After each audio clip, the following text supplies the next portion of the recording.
In the quiet ruins of an old countryside estate, a weathered veteran and his loyal grey dog stumble upon something far more unsettling than they imagined. Scratches against a stone wall echo in the silence, leading to a hidden chamber buried for decades. What secrets lie beyond the crumbling rocks? What memories have been sealed away, waiting to haunt the living? Stay with us, because this story will take you into the heart of mystery, courage, and a discovery that changes everything. The late afternoon sun cast long beams across the abandoned estate, a place time itself seemed to have forgotten. Thomas Gray, a 60-year-old veteran, walked slowly along a cracked stone path where weeds pushed through every gap, reclaiming what man had left behind. His tall frame, once proud and broad from military service, now carried the weight of years and memories. His boots crunched softly against gravel, each step measured and steady, though tinged with fatigue. At his side limped Max, his faithful shepherd mix, grey and silver fur catching the sunlight, muzzle white with age. The dog's ears perked, as if listening for voices the wind had carried away decades ago. Thomas paused, his hazel eyes scanning the ivy-covered walls of the garden, his scarred brow furrowing as though the stones themselves whispered secrets. Max stopped too, nose pressed to the cold wall, paw scratching lightly, sending a trickle of dust downward. Thomas crouched, placing a calloused hand against the rough surface, and felt a strange hollow echo beneath. He stayed there for a moment, frozen between memory and present, as the scent of moss and dust filled his lungs. War had taught him that silence often held meaning, that stillness could signal danger or discovery. He looked at Max, who stood steady, amber eyes cloudy but fixed on the wall with the persistence of one who knew something hidden. "What is it, old boy?" Thomas whispered, his voice carrying both weariness and curiosity.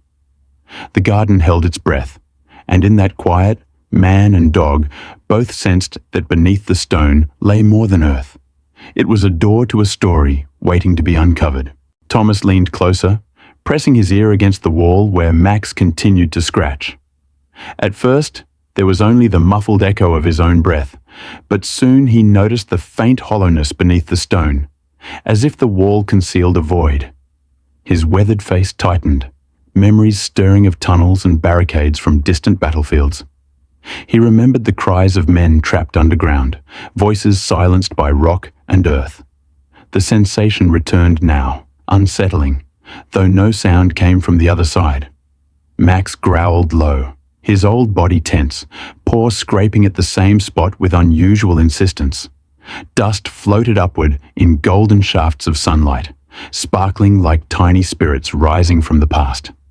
Thomas stepped back, rubbing his scarred brow, and looked at the cracked garden wall with renewed focus. It wasn't just age or nature breaking the stone. It had been built to conceal.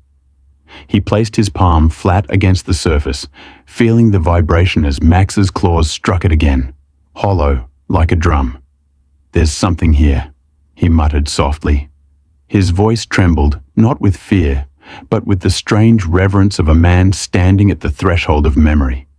He pulled at the vines, tearing them down to expose more of the weakened surface. The air smelled damp, ancient, like soil long shut away. Max whined and pressed closer, ears forward, tail stiff but low. For years, Thomas had wandered, carrying burdens he rarely spoke of. Now, this wall, this hidden chamber, seemed to call out to him, as if waiting for his hand to uncover its story. With the strength of a man who had known both hardship and survival, Thomas set his shoulder against the cracked wall. The stone shifted slightly, groaning under pressure, sending small fragments tumbling to the ground. Max barked once, sharp and urgent, as though urging him on. Thomas braced his boots firmly, his worn army jacket stretching across his broad but lean shoulders, and pushed harder. The wall gave a little more, the sound echoing strangely in the quiet garden. He paused, chest heaving, eyes narrowed with determination. Using both hands, he pried at a loose stone, fingers scraping until he pulled it free. Behind it was darkness, thick, stale, and heavy. A draught seeped out, carrying the scent of old earth and something metallic, something human. Max pressed his muzzle into the opening, then pulled back quickly, sneezing, his amber eyes alert but clouded with curiosity. Thomas bent closer, peering into the gap. Dust drifted out, curling in the sunlight like smoke. His heart thudded in his chest, steady yet unsettled, the way it had before each mission in years gone by. This was not just a wall. This was an entrance, a passage sealed by time. He looked at Max, whose ears flicked and tail twitched as if sensing the gravity of the moment. "We're not turning back now," Thomas murmured, his voice both weary and resolute. The garden no longer seemed silent. It seemed to wait, holding breath as man and dog stood on the brink of discovery. As Thomas pried the gap wider, a draft of air seeped through, heavy with the smell of damp stone and forgotten years. He recoiled slightly, instinctively pulling the collar of his faded jacket closer around his neck. Max sniffed hard, his cloudy amber eyes narrowing as he whined low in his throat. The air was colder here, colder than the warm, sunlit garden around them, as though the stones themselves had trapped a memory. Thomas touched the rough edges with his scarred hand, feeling the grit crumble beneath his fingertips. His hazel eyes caught the dust swirling in the shafts of light, dancing like fragments of time set loose. He had faced battlefields, endured hunger, and nights without shelter. But this was different. This was not the weight of survival. It was the weight of something hidden, sealed away. Max pawed again, determined, his white muzzle brushing against the stones. Thomas exhaled slowly, voice rough as gravel. "You're right, old boy. Something wants to be remembered." He pressed harder, shoulders braced, boots firm against the broken path, until another stone gave way with a dull thud. A hollow sound rang out, deep and resonant, echoing through the silence of the garden. It was the sound of emptiness waiting to be filled, of voices once silenced, ready to return. Thomas stepped back, chest rising with a mix of dread and curiosity as Max stood beside him, tail low but steady. They had opened more than just stone. They had opened a door to the past. Thomas sank to one knee, breathing heavily, his hand resting on Max's back. The warmth of the dog's fur pressed into his palm, grounding him in the present. Max leaned slightly into the touch, his old body trembling, but his loyalty unshaken. Together, they stared at the widening breach in the wall, vines hanging loose like torn curtains, revealing a stage long hidden. Thomas's weathered face tightened, the scar above his brow catching the sunlight. He had carried many burdens alone, but this moment he did not face in solitude. He looked down at Max, whose cloudy eyes glowed faintly in the dust-filled light, and felt the same bond he had known with brothers in arms, silent, steadfast, unwavering. Around them, the garden seemed to still, the wind pausing in its restless whisper. The statues, broken and half-buried in weeds, leaned as silent witnesses to what was unfolding. Thomas shifted his position, boots crunching against fallen debris, his shoulders slumping with both weariness and resolve. "We've come this far together," he murmured, the words more for himself than the dog. Max answered with a low whuff, tail twitching once before settling again. The world outside these walls had forgotten, but here, with his faithful companion, Thomas felt the past calling louder. It was not just a hidden chamber. It was a story waiting for them both to uncover, and he knew they could not walk away. Among the rubble and ivy at the garden's edge, Thomas noticed the rusted remains of an old lantern half buried in the soil. He reached for it, brushing away dirt with his rough fingers, holding it up with curiosity. Its glass was cracked, the metal corroded, but in the sunlight it gleamed faintly, as though eager to serve once more. He turned it over in his hands, memory flooding back of nights when such a lantern had been his only guard against the dark. Max watched closely, ears tilted, tail low, sensing the shift in his master's mood. Thomas straightened, lantern in hand, and stepped back toward the breach in the wall. His hazel eyes hardened, reflecting both fear and determination, as he imagined what lay beyond that narrow darkness. Dust still hung in the air, catching beams of golden light, and the garden smelled of both decay and rebirth. Max shifted his paws, the limp in his leg more pronounced as he moved closer, pressing against Thomas's side. The old soldier rested a steadying hand on the dog's back, drawing strength from his companion's presence. "We'll need this," he said softly, lifting the lantern toward the gap. In that moment, the chamber ceased to be just a place. It became a mission, one that required courage, not unlike the battles he had once fought. With Max by his side, Thomas prepared to step into the unknown, guided by the fragile promise of light. The breach in the wall had widened enough for Thomas to crouch low and see the darkness waiting inside. He braced one hand against the rough stone, his scarred brow furrowed, hazel eyes narrowing with cautious resolve. The air drifting out was colder still, damp and stale, as if sealed away for decades. Max lowered his head, nose close to the ground, sniffing deeply.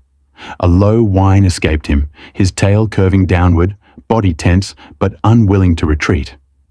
Thomas pressed his calloused fingers against the edges, the dust smearing across his palm. The weight of time seemed to rest on his shoulders, yet he knew he had faced heavier burdens before.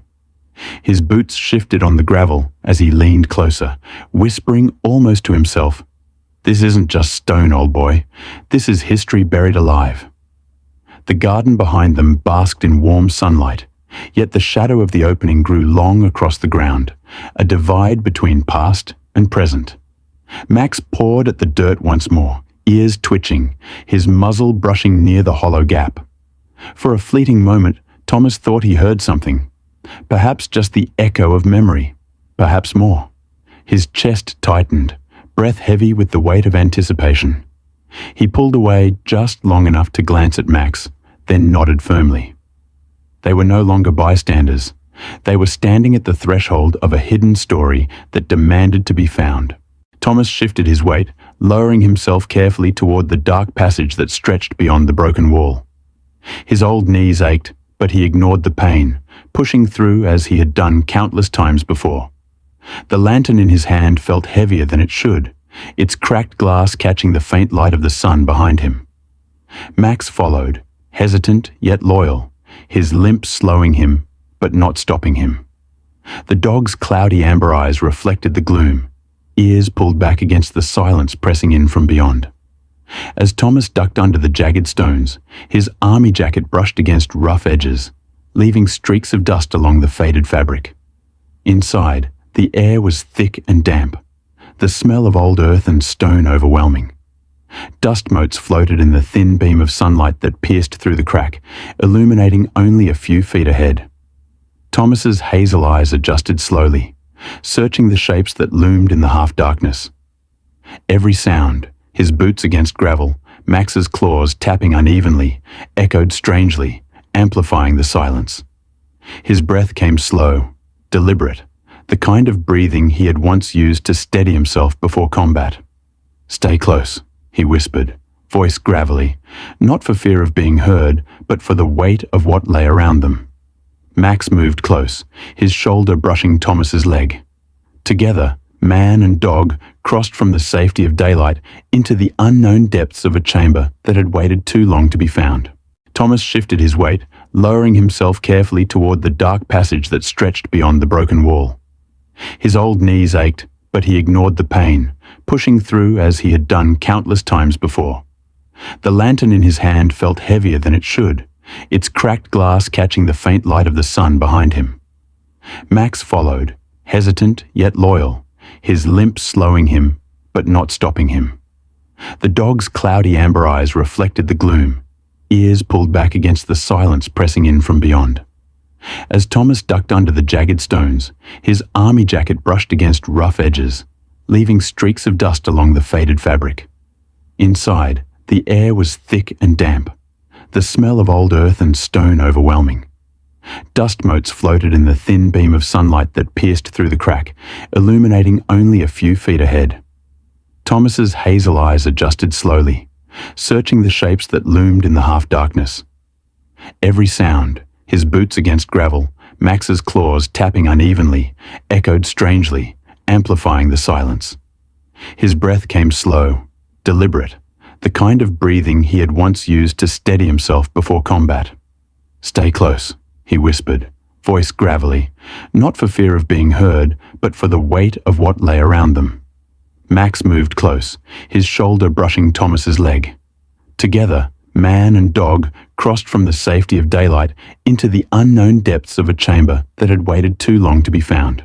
The lantern's dim light flickered against the chamber floor, catching on something half-hidden beneath layers of dust and loose stone. Thomas bent low, his knees creaking as he brushed the dirt away with his rough hands. The scrape of metal against rock echoed faintly, sending a shiver up his spine. His hazel eyes narrowed, focusing on the outline of a wooden box reinforced with corroded iron edges. The wood was dark, swollen with age, yet still intact. Max shifted closer, his cloudy amber eyes fixed on the discovery, muzzle pressing against the ground as if sensing its weight. Thomas's scarred brow furrowed as he touched the lid, his fingers trembling not from weakness, but from the gravity of what he might uncover. Memories of battle returned, of opening crates not knowing whether they held food, ammunition, or death. He sat back briefly, exhaling heavily, the stale air pressing against his lungs. Max lay beside him, tail twitching once, ears perked, waiting. The chamber felt alive now, the carvings around them seeming to lean in, urging him forward. He pressed his palm flat on the lid. It was cool, the kind of coolness that came from years sealed in silence. "Looks like we found something worth keeping," he muttered softly, his voice a mix of reverence and unease. Dust drifted down from above, settling gently on both man and dog, as if marking them part of the chamber's long-hidden story. With a grunt of effort, Thomas pried the lid open, the hinges groaning as though they resented the disturbance after so many years. Inside lay a bundle of letters, their paper yellowed, edges brittle, tied with a frayed piece of cloth. Nestled among them were small trinkets, buttons, a locket, and what looked like fragments of military insignia. Thomas's hazel eyes softened, the lines on his weathered face deepening as he reached for one letter with hands that had held both weapons and the fragile hopes of men. He held it carefully, afraid it might crumble under his touch. The handwriting, though faded, was still visible. Words written by someone long gone, preserved in silence. His chest tightened, the memory of his own wartime letters flooding back, the ones he had written but never sent. Max sat upright now, ears tilted, tail curved beside him. His presence steadied Thomas, who whispered under his breath, "These belonged to someone like me. Someone who lived, someone who waited." The lantern's glow cast long shadows over the carvings on the walls, making them appear to move, as though the chamber itself bore witness. Thomas set the letter back gently, his hand lingering over the box. He knew these were not just relics. They were voices from the past, asking to be remembered. Thomas sat heavily against the chamber wall, the open box resting beside him, letters scattered like fragile leaves around his boots. He picked one up again, reading only fragments, but the words struck deep. Love, fear, hope, and longing. His hazel eyes glistened in the lantern light, though he quickly blinked the moisture away. His scarred brow furrowed, not from anger, but from sorrow carried too long. Max shifted closer, pressing his head gently against Thomas's knee, his muzzle resting there in silent comfort. The veteran laid a hand on the dog's back, fingers curling lightly into the grey fur. "So many voices, Max," he murmured, his voice breaking, "and they've all been waiting here in the dark." His own memories pressed against him, the comrades he had lost, the words left unsaid, the weight of survival when others did not. The chamber felt smaller now, more intimate, as though the walls themselves leaned close to share in his grief. Dust fell softly from the ceiling, settling on his shoulders like the touch of unseen hands. For the first time in years, Thomas did not push the feelings aside. He let them come, the sorrow, the guilt, the compassion. And as Max's loyal eyes watched him, clouded yet steady, Thomas understood that this discovery was not about history alone, It was about carrying memory forward, giving voice to the silence. Thomas sat heavily against the chamber wall, the open box resting beside him, letters scattered like fragile leaves around his boots. He picked one up again, reading only fragments, but the words struck deep. Love, fear, hope, and longing. His hazel eyes glistened in the lantern light, though he quickly blinked the moisture away. His scarred brow furrowed, not from anger, but from sorrow carried too long. Max shifted closer, pressing his head gently against Thomas's knee, his muzzle resting there in silent comfort. The veteran laid a hand on the dog's back, fingers curling lightly into the grey fur. "So many voices, Max," he murmured, his voice breaking, "and they've all been waiting here in the dark." His own memories pressed against him, the comrades he had lost, the words left unsaid, the weight of survival when others did not. The chamber felt smaller now, more intimate, as though the walls themselves leaned close to share in his grief. Dust fell softly from the ceiling, settling on his shoulders like the touch of unseen hands.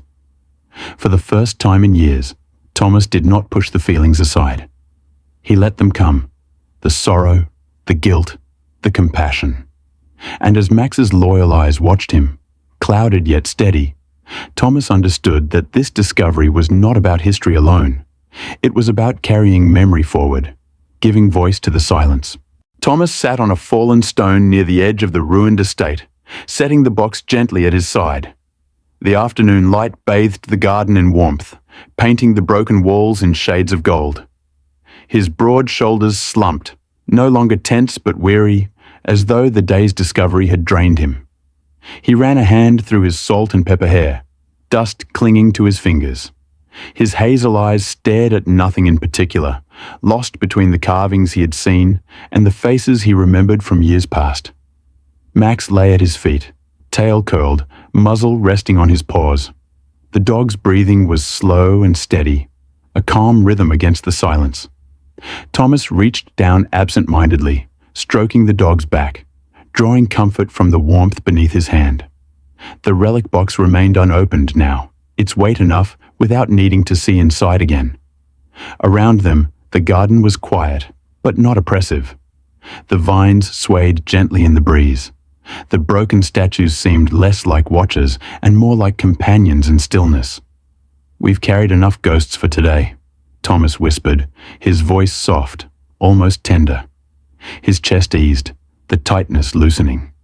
For a moment, he allowed himself to rest, to simply be an old man with his dog, no longer a soldier, no longer a seeker, just a keeper of memory. The sun lingered kindly, as if honoring their silence. As the sun dipped lower, Thomas rose from the stone, brushing dust from his jacket. He picked up the box, tucking it firmly under his arm, and looked out at the dirt path that stretched away from the estate. His weary but resolute hazel eyes fixed on the horizon. Max rose too, limping but steady, his ears flicking at the rustle of wind through the trees. Thomas rested one hand gently on the dog's back, feeling the familiar weight of loyalty that had carried him through so much. Together they stepped forward, leaving the ruins behind. The estate faded into the distance, swallowed by ivy and time, yet its memory now lived in their hands and hearts. The air smelled sweeter outside the broken walls, filled with grass and sunlight instead of dust and shadows. Thomas's gait was heavy, but there was a calm steadiness in it, a man no longer running from the past, but carrying it with quiet dignity. Max limped faithfully at his side, his white muzzle catching the last rays of light. "We'll keep their story safe," Thomas murmured, more to himself than anyone else. The path wound onward, empty yet full of promise. For the first time in years, Thomas felt that the road ahead was not just survival, it was purpose. And with Max at his side, he knew he would not walk it alone.